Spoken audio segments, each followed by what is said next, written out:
October for the third session. And also on the 31st of October, we have the Power of Listening, which will be led by our board members within the ICS. And that's a session not to be missed. If you're on call already here, please make sure you try and not miss the session on the 31st. Right, I think that's enough, and I'm ready for us to kickstart today's program. So today, as I said, we're looking at barriers, and Sharon will give us our first talk or presentation. Thank you. Over to you, Sharon. Thank you, Simbi. Hi, everybody. For those that don't know me, I'm Sharon. I'm one of 3 guardians at Nottingham University Hospitals. I want to talk to you today about some of the barriers that's quite close to us as guardians at NUH. So we are very passionate around the barriers faced by some staff that may not feel comfortable to speak up or safe to speak up. Firstly, I'm going to talk about some of our estates and facilities colleagues, for example. So quite often they won't be aware that we exist. They won't get the same information that others get. They don't have access to computers like some of us do. So they can feel it's quite challenging because they might not know who to speak up to. And they might not know that they can speak up, and that's another important thing to recognise as well. I'm quite passionate, as we all are, about our estates and facilities colleagues and making sure that they do have a voice.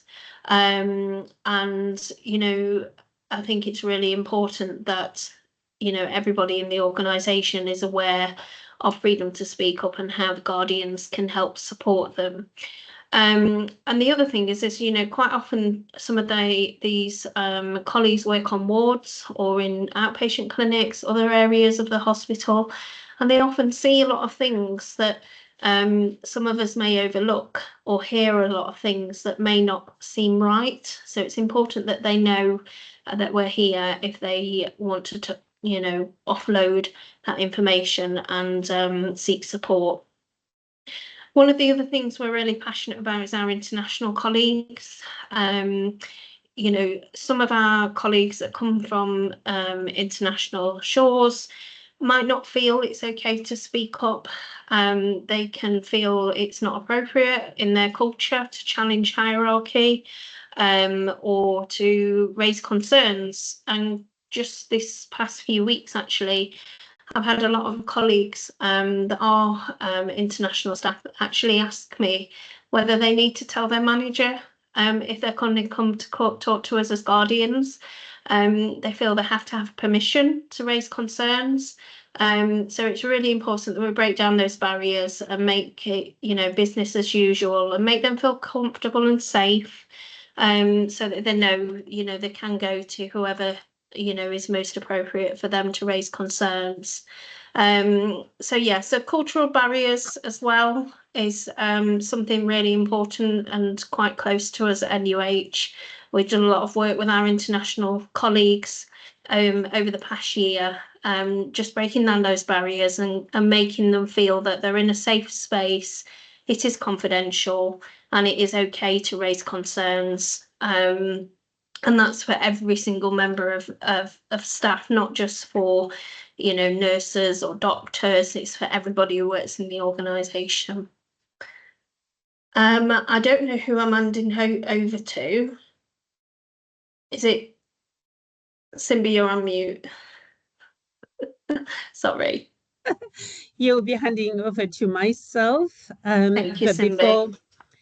Thank you. Thanks, Sharon. That was wonderful and very brief as well. Any thoughts, reflections from what Sharon has just covered, either from our fellow guardians or from our audience? Anyone with some thoughts and reflections around how culture can act as a barrier when it comes to speaking up? Might be that you have a lived experience of that and you want to share. Sharon has been very you know, good with her timekeeping, so we've got a minute if anyone wants to add anything, any reflection. Anybody? Oh, somebody's talking. Maybe they are muted. Who's that? I can't see the name. Lauren, did you want to comment? You're on mute. Yeah.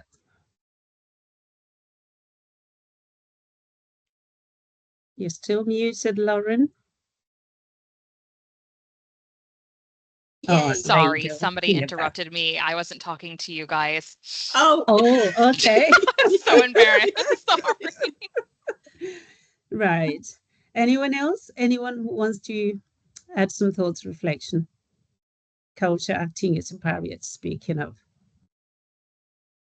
Now, I think I'll probably add my thoughts to my slide because I think I have something that might relate to what Sharon has already covered. So for my slot, I want to pick on barriers that can be experienced by anyone who has a difference or who has a protected characteristics. Oh goodness, not everyone with a protected characteristic can potentially experience barriers to speaking up. We all know what the 9 protected characteristics are, and they are shown on the slide. If you have forgotten them, I don't know if you might be wondering what is Simbi talking about? What is sex or sexual orientation or gender, religion or belief, disability, race, marriage and partnership, maternity and pregnancy, or age has to do with experiencing barriers to speaking up. Can your voice be reduced just because you have a protected characteristic? I would say yes. And I'll say yes from experience. I'm a Black woman. I speak English as a second language with an accent. What else is different about me? Maybe I'm a bit obese, and I know that. Now, most of the time, I'm mindful of some of the things that are different about me. I had to, at some point in my life, to be intentional about ignoring, focusing on my difference, especially when it comes to my accent. I remember very, very well when I started teaching in England, despite the fact that I had been a school teacher for 11 years abroad. But when I started teaching in the UK, sorry, I might have some background noise. I'll have to wear this. Suddenly, I've just had some noise. I hope it's not coming through to you. So, can you still hear me? Just nod. Yep. So I was saying my first couple of years, maybe 1 year or 2, teaching in England, I did experience a feeling that if I wanted, for example, in schools, you have behavior management is a big thing. And when I wanted to tell off a student, for example, for misbehaving, and if I needed to raise my voice to ask the student to be quiet, there was a time I used to feel hesitant about doing that. I would control my voice, thinking if I get mad, if I shout, this is gonna, it's weird with my African accent, So I felt it was impacting my efficiency as a teacher, the way I would conduct or manage my class. Even though I knew the skills, I would say the right words to a student, but saying it too quietly or too politely than I should, just because I was mindful that I've got an accent. And at that school, I remember I was probably the only Black teacher there. So one, you want to try and fit in, you want to try and make sure that you're not acting weird, in brackets. So what I'm saying is that even research has proven that sometimes people who have any sort of difference can reduce their confidence when it comes to speaking up. It can act as a barrier even to being listened to. Sometimes people may start questioning to say, do they really know what they want to do, or they don't just, you got to go the extra mile to prove that this is who I am and I'm capable of doing this. Like Sharon covered around cultural differences. Obviously, I was bringing my own culture into this, my own culture where I expected that students would automatically listen to me when I asked them to do something, but it needed a bit more skill than that. So it's that awareness that we have within our colleagues, some colleagues or groups of colleagues who may encounter more challenges when it comes to speaking up. The public health report, which is called Beyond the Data, which was produced in 2020, it highlighted a disproportionate amount of healthcare deaths during the pandemic, that they were coming from BME colleagues or workers, especially the Filipino workers. So, and the chief nursing officer responded to this by setting out a national program to develop the nursing and midwifery offer to BME staff. And that one of the key priorities would be to promote the role of cultural ambassadors, freedom to speak up guardians that will help encourage better understanding of, for example, Asian cultures, and provide culturally competent interventions for BME colleagues. So as you can see on the slide, we race is one of them, and gender is one of them. Even age, sometimes people may think that your brain's no longer working well because you are X years old, but it's not always the case. So we need to be mindful. On the slide, as you can see, my picture of shoes, while it might be great, the red shoe might, be great. There might be some benefits of being, for example, different. You are the only red shoe, but they're potentially more prawns than the cons of being red. There are challenges. I'm going to stop there and ask for any reflections on what I've just said. Anyone who has a comment to make, or to agree or disagree with what I've just covered there. Any thoughts? I'm not seeing any hand. You can pop your hand up or use the chat. I've put a question in the chat, Simbi. What can our organisations do to remove the barriers from seldom heard groups? Okay, it's really a great question, Tasha. I think, first of all, acknowledging that there are barriers that seldom heard groups or groups with protected characteristics, if I want to go back to the topic I was covering, acknowledging or being aware of and acknowledging that there are barriers, and then thinking of what to do. In North Healthcare in 2021, we held what we called developing inclusive freedom to speak up approaches. We had 4 workshops, and it was a study, a project that we carried, which was supported by NHSC, and it was really helpful to hear feedback from staff about what could make speaking up more inclusive for them, what would help to make them feel more able to speak up.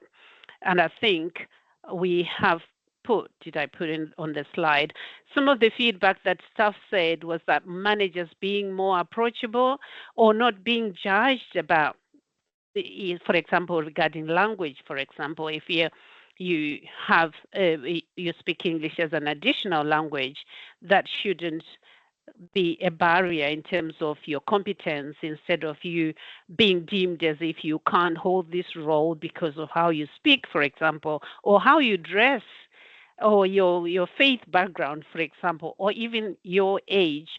So just acknowledging and utilizing people's skills and valuing everybody and the diversity that they bring to the organization. I think it's very, very important in terms of being inclusive. As we all know that managers, leaders set the tone.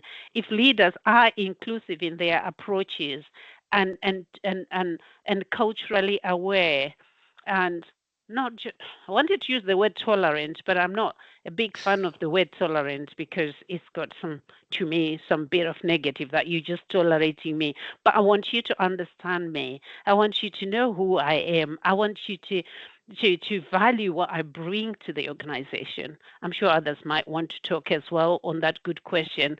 What can organizations do to ensure that seldom heard groups are heard? Anybody? Curiosity is a good word. Excellent. Yeah. And I think also for us as guardians, I think being visible and raising awareness, make everyone aware that it's okay to speak up.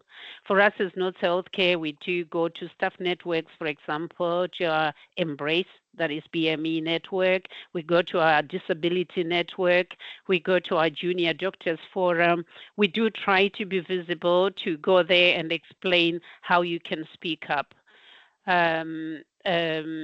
Right. So Mark has put that, he has a few Eastern European staff members in his team, and they seem afraid of speaking up against management. Yeah. Thank you, Mark, for that. I think these things happen, as we said, just going back to Sharon's presentation on culture. I also come from a culture where managers are a bit feared. They are boss, in terms of sometimes you can't question them.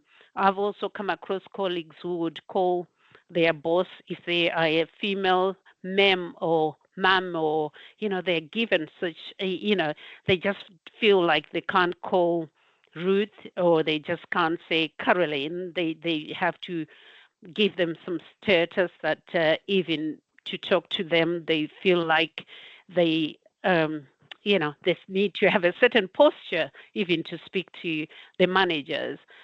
What can we do? Anybody? Right, we'll come back to this because we have a short slide. We have another slide where we cover how we can reduce barriers. So I'm going to stop here so that we have our next presenter, and then we can pick this up. I'll leave you to be thinking. If you think of anything else to add in terms of what we can do, since we are now aware that having a difference can be a barrier, to someone raising a concern or speaking up. Let's continue to think about what can organizations do, what can we do within our teams to make sure that we can get the most out of everyone. Right, next is what happened to slides? Do you know, I'm not even seeing any slide. I must have clicked something, so I can't see my slides anymore. Carolyn's next. Carolyn's next. Carolyn is from CityCare, so that's our next guardian to present on anonymous reporting. Over to you, Carolyn. Thank you. Hi, everybody. As Cindy's already said, I'm Carolyn. Now, before I start, can you actually hear me? The rain is pelting down behind me. I don't know if you can hear what I'm saying. So, welcome, everybody. Thanks for joining us today. It's really good to talk. So, understanding barriers. I wanted to speak about anonymous reporting. Now, CityCare is a community interest company, so we're not an NHS company, but we deliver NHS contracts. And for that reason, we were later to the game in bringing freedom to speak in. Freedom to speak up came to the NHS much earlier than it did for us. So we're a little bit behind the stories, but I'm learning very much from the journeys of my colleagues across the ICS. So one of the things that I picked up on is around anonymous reporting. Now, a staff member can speak to myself or any of our champions and raise a concern, but want to remain anonymous whilst they seek a resolution. And that's absolutely fine. We work with individuals to achieve that. And even though they may not want it to be known, we may advocate for them. to other individuals in the organisation, but we can do that keeping their identity anonymous, but it allows us to then give feedback on what's happened so far. But what's the challenge is when some people feel that despite us saying that feedback is valuable, and that we're there to support staff to have a voice, for some individuals, anonymity, complete anonymity, is the safest option. So that is something that we have decided and made a conscious decision at CityCare to still value in the same way as if somebody speaks up directly to one of us. Some people feel it can be deemed negatively if someone feels that the only way they can speak up is anonymously. But for us, all feedback is a gift, as has already been said in the chat box. I completely agree with that. And I still think we're on a journey to building confidence in individuals that it is a safe thing to do. But instead of being worried about it and feeling judged if we have X number of people not feeling they can speak to myself or the Guardian or the other champions, what we've done at CityCare is embraced it. One of the things we've done is we've actually bought a post box, a green post box. And we've made it that if a staff member, the only way a staff member feels that they can raise a concern without putting the name to it is to write it on some paper and stick it in the post box that only I have the key to, might I add, then we will embrace that. So we've got a box and we've put it in one of our quiet rooms where it wouldn't be unusual for you to go in there to have a quiet break or just to, get away from the hubbub of the busy calls taking place in the office, etc. So it's a well-used room. So it wouldn't be unusual for a staff member to go in there. And we're trialling that really to see if it's something that staff members feel confident to utilise. I can safely say it is being used. And whilst we applaud that, it does mean that the individual is challenging getting word back somehow to the individuals that we've taken that concern seriously, we've moved it forward, and this is what's happened. We don't have that mechanism. So we're starting to be creative in how we do that. So, for example, in our newsletter, we'll refer to a concern was raised about whatever, and this is what we did about it, because we're trying to subliminally get a message to the person that had the courage to actually report, albeit anonymously. And also I was able to, for another one we had, I was able to identify which cohort of staff the individual came from and actually work with the leads of that staff and say, at your next team meeting, now we've got an answer to questions being asked, can you raise this? So we're still trying to find ways to get word back to the anonymous reporter that we have actually listened and taken it forward. The other methodology that we've adopted, we've taken on a new electronic system for our incident reporting in CityCare, and it's called InPhase. And we have adopted the freedom to speak up domain within it. And we've built it in that a staff member, when clicking the link and going to write tell us about a concern, they have the choice at that point to remain anonymous. So if they do remain anonymous, they're just asked to put what the issue and concern is. They are asked again at the end of that reporting, do you want to receive feedback? So it gives them a second opportunity to think, do I want feedback on this? Do I want to put my details in and get some feedback or not? And again, we feel that we're trying to make it be as open an opportunity to report anonymously as face-to-face.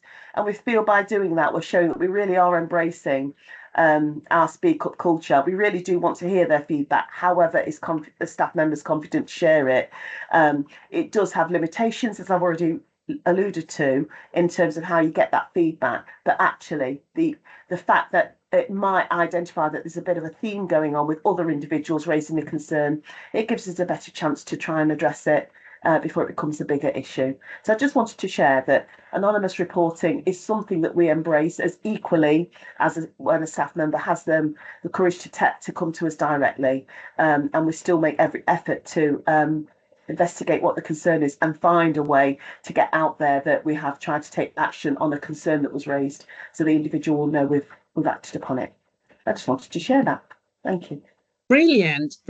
Thanks, Caroline. Yes, it is really useful to be able to to hear those silent voices, and it gives everyone the opportunity to be able to speak up or raise concerns or raise suggestions for improvement, because not everyone has the confidence to come to the Guardian or to go to their service managers. So having that anonymous reporting is something that we are working on here at Notts Healthcare. We're not yet there. So thank you for sharing the few hints that you have shared with regards to what you are doing within City Care. Yeah. Anyone, any thoughts before we move to our next presenter? Any reflections on what Carolyn has said? Tasha, I think you wanted to say something. Yeah, there's a comment in the chat talking openly about how barriers have been reduced historically can encourage commitment to recognise the barriers. We can then be open about how we're working to reduce them. So I think it's a brilliant thought. Thank you, Zara. It is indeed. And you have also highlighted about in-phase. So you are now using in-phase, did you say? And it gives that anonymous reporting as well. Yeah, that's fantastic. Any more thoughts before we move on to our next, who is Tasha? Just to highlight one more, so NUH do have little post box outside the restaurants, but they're not green, so may purchase some paint. Oh, right. Yes. Right. Yeah. I don't know if North Selke, we could try that with over how many sites do we have? Over 300, is it? Over 250 sites, but we do have one at Rampton. So Mick, our champion at Rampton, does have a post box. So maybe we need to buy some more, and maybe we need to paint them green. Yes, but certainly a digital one will be the best. Yes, it will be the best one. That's great. Thanks, Carolyn. If there are no more questions, we will now move on to you, Tasha. Hi everybody, so my name's Natasha. I am the Deputy Freedom to Speak Up Guardian at Notts Healthcare, and I work alongside Simbi. And I took the stance of understanding barriers and talking about fear. The small, very small infographic on the screen, you'll see kind of the stages of fear, and I just wanted to kind of highlight those. So we're looking at the green face, which is our colour, and that's serenity. You move on to anxiety. That can be feeling butterflies, heart palpitations. Then you move on to the next stage, which is stress. That can be visible, feeling like you've got knots in your stomach, worrying about things. And then you move on to the worry, and that can be uncontrollable worrying, has a visible effect on a person. And then you move to fear, and that is where it accumulates all of those stages before that, but it's actually real fear. And I think it's really important to point out that when we face barriers to speaking up at the earliest opportunity is really important. So if you think that first step, so we've got anxiety, you're not sure if it is a concern, you're not sure if you should raise it, you're not sure who you should raise it with. I always like to think that having an independent and impartial person, so either our Freedom to Speak Up champion or the Guardian, and speaking to them confidentially, will enable you to hopefully overcome the barrier, but look at options of how you can speak up and who you can speak up to. And I think it's really important, and that's the reason why we exist. We are an alternative route for speaking up. We're not the only one. There are multiple ways to speak up. You can speak up to your EDI lead, you can speak up to your champions, you can speak up to your head of service, you can speak up to your execs, whoever you feel comfortable to. So I've got a question, and I'd really love it if you kind of maybe pop your hands up or pop in the chat. It could be something that you've experienced or something that you think, but what can people fear when speaking up?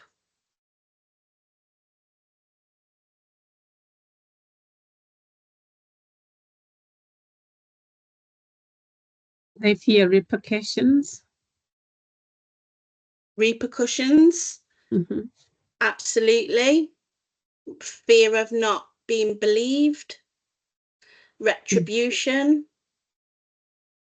I think people can also feel kind of things like frustration and helplessness. Yeah, absolutely. Somebody's put no chance of promotion. So also, yeah, students, they might not pass. It might damage your own professional reputation. And I think we talk about fear, but fear is subjective, so it's personal to the individual, and everybody may have a different fear. Overcoming that fear of being ostracized, yeah, absolutely. Not being ostracized by the team, so it might impact the way that you fit within a team, and that can cause a barrier. Fear of repercussions. Also, will anything be done about it? And I think that's a big one, because people speak up in their organisation. They don't just speak up to the guardians, they speak up. And it's what's done about it. And I think that's the gift that guardians have, is that when staff do speak up to us or anybody else, or come through our champions, we can support that feedback loop. And I think that's really important, because you can speak up about something and not hear any feedback or resolve from the issues, or not feel like it's made a difference. And utilising us, that we like to close that feedback loop, it's really important. It's the last step in the speaking up process.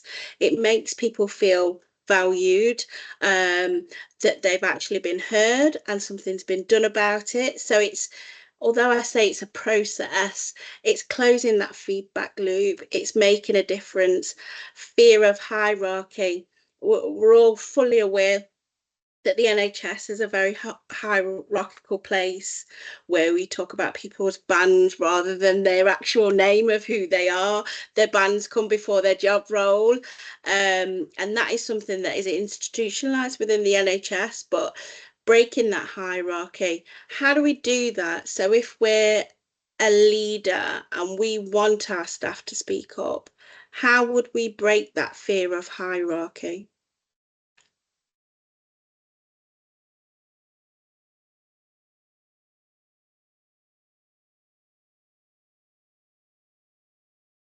I think one of the biggest things is creating safe places and making sure.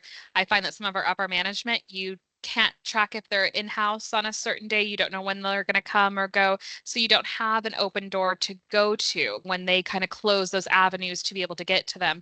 So I would like to see more upper management going, okay, these are the days I've dedicated days in, or even on their emails, where it says like, can you schedule a meeting? You can't see anything. There's nothing. So you're like, are they in? Are they across site?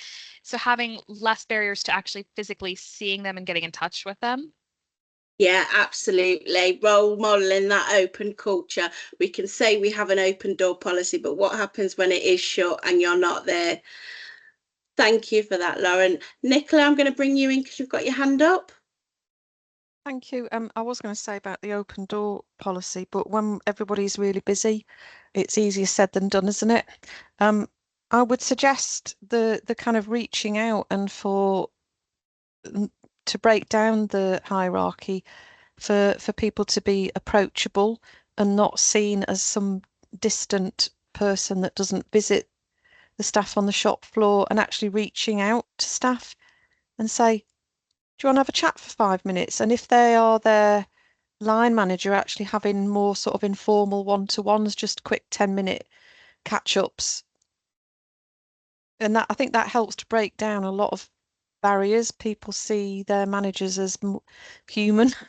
Yes. And approach, if you're role modeling being approachable, then ergo it should lead on to people feeling that they can trust that manager and they can speak to them in confidence and that they will support them. So it's about demonstrating all of those different values, in my humble opinion.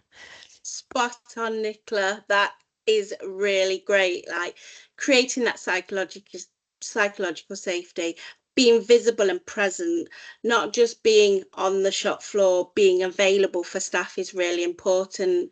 I've just seen another hand come up. Is it Joanne? It is. It was just Joanne, do you want to come in? It was just following on from that, really. I was going to say very similar, that you can't, it builds that relationship and trust, doesn't it? That, you know, if the manager only ever feeds back when it's something negative, you're going to be fearful of them, aren't they? So you need to have the positive conversations in between. Spot on. Yeah, absolutely. Good feedback, bad feedback. And I think it's integrating in, it's building relationships with the people that you work with. You don't just manage them, you are a team, and that helps. I'm just looking in the chat. Yeah, leadership approaches, it's a big one. And I think also Nicola mentioned having the time. Like, as managers, we don't spin one plate, we spin multiple plates. So it's actually allowing and making that time to integrate in with staff, to build those relationships, to be seen not just as a manager but as a human being, because it will make you relatable and build those relationships. Thank you, that was really helpful. And I've just got a last question. I don't know if I'm over time, nobody said anything, but when we talk about fear, is it actual fear or is it perceived fear? It can be either, whether real or perceived, still it's fear, I It's think. Lauren? I think for me, I come from a place in the States where it's you don't have to have a reason to fire somebody. So I find in these kind of situations, it can be real fear, because your fear of, you know, having a job, the stability, how is it going to affect promotions, that really can bring that kind of stress level up. Here we're much more protected than NHS, but it just naturally for me, if I immediately get like a meeting request or something, I'm like, what did I do wrong? What is the consequences? And my anxiety just skyrockets. Yeah, spot on. Yeah, Joanna's Tasha, can I just say, when I did say real or perceived, actually it's wrong, because I think fear is always real to the person who has fear. I know the phobias I have personally, and I know that sometimes people wonder, how can that be? How come they feel this? People don't understand it. To them, that's a perception of how I feel. But for me, it's real because it's my fear. Thank you. We'll bring Joanna in now. Yeah, I agree with Lauren. My manager could say to me, "Oh, Joe, have you got 5 minutes?" Literally, in the time that sentence is finished, I have lost my job, therefore I can't pay my mortgage, therefore I'm going to live on the streets. And it could be, oh, it won't be fantastic, yeah, anyway, but it's that, and it's my anxiety, and I do have anxiety anyway, but it's that, oh my, catastrophizing of absolutely everything. So I'm quite glad that Laura was on the call. I was like, yes, that's me too. We are only human. Kerry, do you want to come in? Yeah, I was just going to say about the actual and perceived fear. Yeah, absolutely agree with you. It is absolute to that person that it affects. Interestingly, just from my reflections as a guardian, I really hate that word perceived, because does anybody else feel that sometimes it's used in a bit of mitigation? And I feel that, you know, when I'm raising concerns about, let's say, behaviours and stuff that you know that somebody's been experiencing, and they've said, oh, you know, this is their perception. This could, and I think sometimes that perceived word is a dangerous word, because it almost takes the blame to the person that they're perceiving it that way, isn't it? And I always try and correct people politely, obviously, that it's absolute. It's not perceived. So if that experience happened to them, it happened to them. It wasn't perceived. It happened. It's that experience. Even though, of course, there's always going to be another account of that same. There's never going to be the same version of the story. But actually, I always say, you know, perception's a very dangerous word, because I do think it can take the heat out of it and push the blame back a little bit. So yeah, just my observations. Thank you, Kerry. That is. I agree. I agree. Yeah. Fear is fear. Yeah. Sharon's popped in the chat. Forget those two words. Fear is just fear. Absolutely. Joanna had her hand up before Kerry, I think. Joanna, do you want to come in? Oh no, I've been in, Simbi. She's been in. You've been. Oh, have Unless, you? Oh, unless it was it's a another legacy Joanna, and I'm hand then. sorry. Unless it's another Yeah. Joanna and somebody's there fuming. Oh, right. Oh, thank you everybody for engaging. I'll move on to the next slide now. So we're gonna have Kerry first before this slide, because I think we have covered a little bit on barriers. We can come back to it on how to reduce. We can come back to it if time allows, but we'll give this time to Kerry. So let's click the next slide. Thank you. Over to you, Kerry. Hello. Hi, so I'm Kerry. I'm the Free and Speak Guardian at Sherwood Forest Hospitals. So this one was just really bringing it all together, but going back to, I guess Natasha's covered a little bit of this, is you know, we've got to be really mindful that we don't work in silos. And I think since when I came into post, I've been in post about 3 years now over at Sherwood. It was Free and Speak was very much a siloed route. And I was conscious that actually you know, speaking up, it should be business as usual to everybody. But actually that we don't want to just progress people through freedom to speak up. We want them, you know, to reach out to who they're comfortable to talk to. And I think that's really important, that actually then we all triangulate. And I think that's what I'm working on at Sherwood, is those triangulation routes. So this slide really is just for all of you, you know, I think we've got majority of champions, I think, as well as guardians on the call. It's actually make sure you know all those other routes, so you don't become that siloed version that we don't want free and speak up. Yes, it's an aside space for people when things aren't going well, but actually it's one of the paths in the organisation for speaking up, and that there should be some triangulation point at some point of all of these routes. Now, not all of your organisations will have you know, these services perhaps, but I just sort of wanted to pull out some key things. And I know sort of with my champions, I make sure on a regular basis that they can put names to some of these people, and I think that's really useful, because, you know, people change roles quite frequently, move around, and I think actually to make sure that, you know, as a champion, a guardian, I can sit down and say, actually, I can put you in touch with X, give them a name, take the titles away, because titles are really scary. You know, if you're the chief executive or executive for this or director of that, you're very scary to somebody that you're signposting to, very scary, and you're more likely to get that barrier. I forgot to add that into the barriers bit, but actually your title is a barrier, you know, for speaking up. So I make sure that I try and get the names and contacts for these people, rather than, like you say, when Natasha was talking about banding and titles, that can be really scary. So as I say, that's just something that I've sort of worked on and trying to sort of work on at Sherwood. Also, like you say, we've covered ways of speaking up. So how do you do it logistically, from the post box, which is fabulous, to portals? You know, the choices for people are changing and growing, and that's great as well. And I think regularly advertising that to people through whatever comms you do, is to give people that choice, because people might want to meet face to face, but that a lot of people don't. So I think it's advertise. I try and, as a guardian, sort of say, here are the range of how you can get hold of me on a regular basis, and hopefully that, you know, lands with somebody that thinks, oh yeah, okay, especially people working from home and things like that, who might not want to troop in and meet you face to face. You know, they're comfortable with Teams and it works for them because that's their usual position. I personally like face to face because I like meeting and reading body language and seeing people, but I don't work on Teams on a regular basis. So it's about what's right for those people that are raising concerns as well, and try not to force them down to something that they're not comfortable with. I think that's it for me. If anyone wants to ask any questions about that, or we can go back to Simbi and round up with a bit of Q&A for the last 10 minutes, maybe.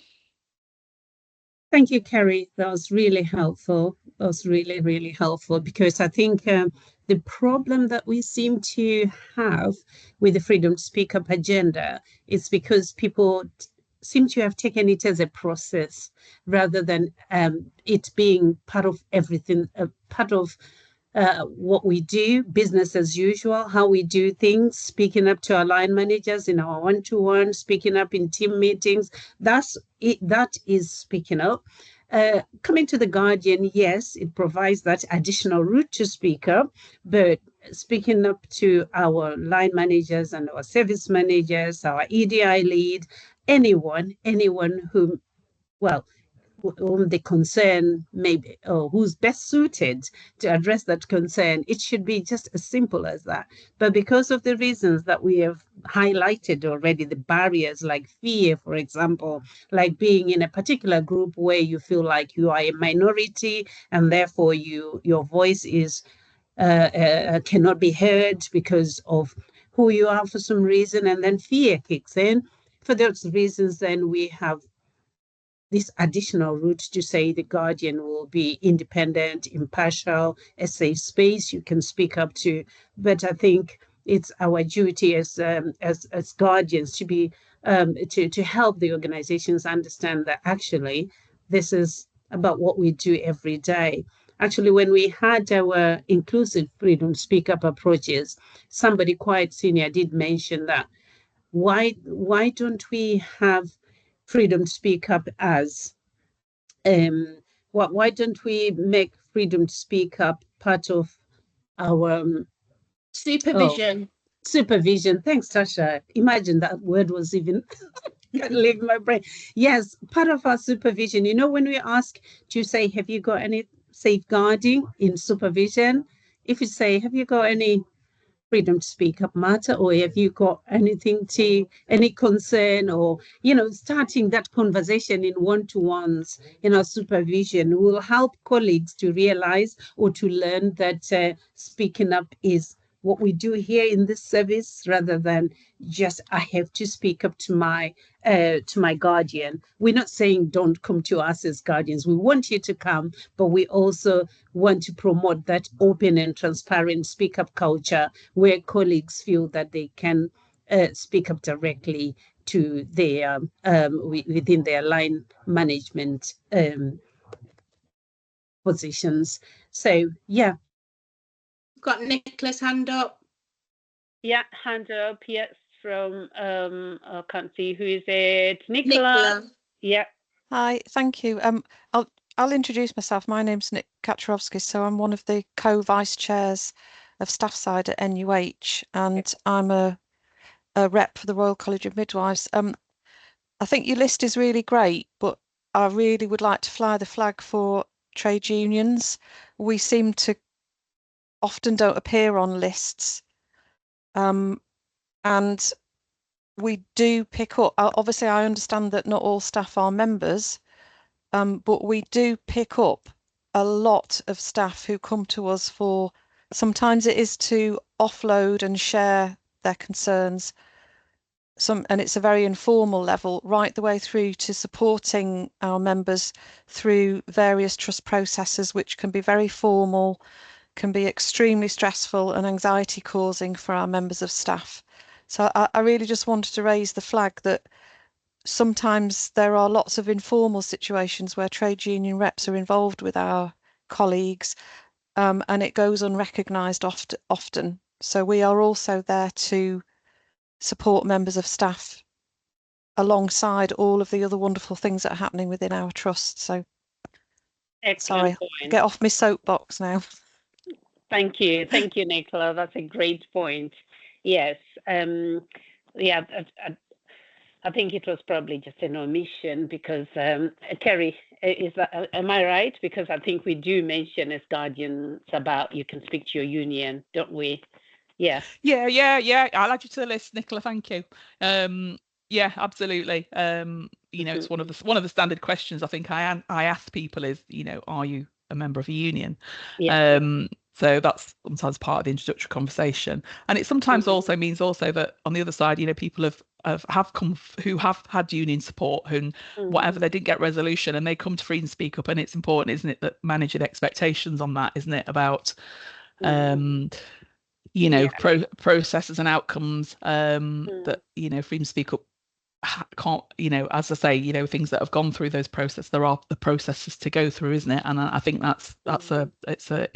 it's it's a difficult journey for people, isn't it, when they feel they haven't got what they wanted. So yeah, thank you.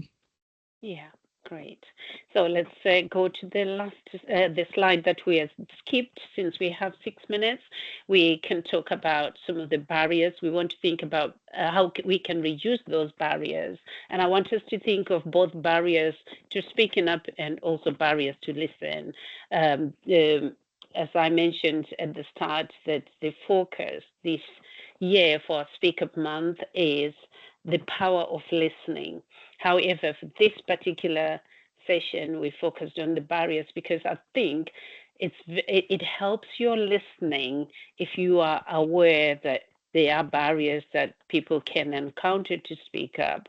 Acknowledging those, knowing what they are, and trying to think, how can I reduce those barriers, will help each leader to be able to listen with curiosity, to be able to listen with compassion, to be able to follow up on any actions following their listening. So if people are feeling that they're not being listened to, again, failure to listen will act as a barrier, as we have already covered, that nothing will change. If I speak up and nothing happens, say there's no point, that again will lead to futility. So how can organizations reduce barriers to speaking up? How can we listen? I'm sure we have covered some of those things in here, but if you want to put in chat or want to revisit and talk about some of the ideas or reflections that we've already highlighted, but it will be important in this session to come up with some really good tips about how our organizations can reduce some of these barriers. Anyone? Not seeing a hand up yet. How can you reduce the barriers? So we've, while you are thinking, when we did our developing inclusive freedom speaker approaches project in 2021-22, some of the feedback that we had from colleagues was that there need to be better collaboration between Freedom to Speak Up and EDI in sharing and in sharing themes and analyzing data. So as we have highlighted today, that there are some groups who are likely to face more barriers when it comes to speaking up, and some of those groups fall within EDI. EDI, what the word is not coming. But if we are those protected characteristics, etc., if there is some collaboration between Freedom to Speak Up and EDI, and indeed all the other groups, Staff Side is also another very good one. So in terms of how we triangulate learning, how we share as an organization, I think that will reduce minimizing barriers. We have started having conversations with our Staff Side colleagues, and even though we're just early stages, for some reason we had not quite managed to have to start that earlier, or within the role. But it's very helpful and insightful because they do meet with staff on a regular basis, and they are really good collaboration for Freedom to Speak Up guardians. Ensure that organization boards support Freedom to Speak Up role models the principles of listening up and following up, so that it evidences that all levels of the organization support it. Excellent point. Thanks, Caroline. And also, Lauren wants to come in. Yeah, before. Got a hand up. Yeah, go on, and then I'll go to the point that was shared before. Yeah, go on. Come in. Whom did you say wanting to come? Lauren, you're Sorry. on mute. Lauren, yes. I think that confidence to be able to speak up comes first from knowing that somebody's going to listen to you. And I think in actually having follow-up from management, I think one of the big things that we do is we do the newsletter, that we talk about things that we have changed, because people want to see that. You don't want to speak up and raise a concern and then nothing ever happens from it. And I think it gives people kind of this idea that people are listening and changes are actually being made, so that somebody else goes, okay, that change happened, maybe I can bring a change within my own division. So it's that whole full circle of, speaking up, listening up, and the follow up and making sure we're telling people about the changes. Brilliant. Thank you. Great point. Any other thoughts? Is there anything I missed in chat? Any points? Share anonymized case studies. Yes, similar to what's just been said. Yeah, I think we need to do better with that, especially in our organization, North Healthcare, in terms of showing case studies, obviously anonymized. Yeah, it really helps. And I think leaders being inclusive, and not only leaders, I think everybody being inclusive, visible leadership, I think is one of the key principles that were highlighted by the Francis report, and that applies to everybody within the organization, will reduce those barriers.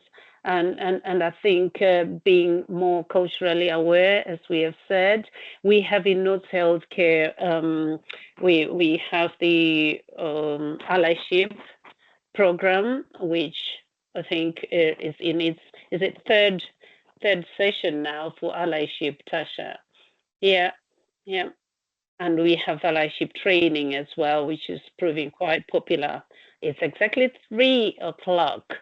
So well done, everybody, and thank you so much for attending this session. I will not want to go over above, or it's a minute, so I've gone over, but thank you for attending this session. I hope that you found it helpful. Just put that thank you slide, Tasha, as we say goodbye to our wonderful colleagues who have joined this session today. We're grateful you joined, and let's meet again next week. No, it's after next week. It's the 22nd at 2 p.m. There's another session, and don't miss the board reflections on 31st, which will be at 10 a.m. Yes, thank you, everybody. Guardians, if you have a minute, if we can stay on just for a minute. Stop recording? Is that okay? Stop recording, please. Yes.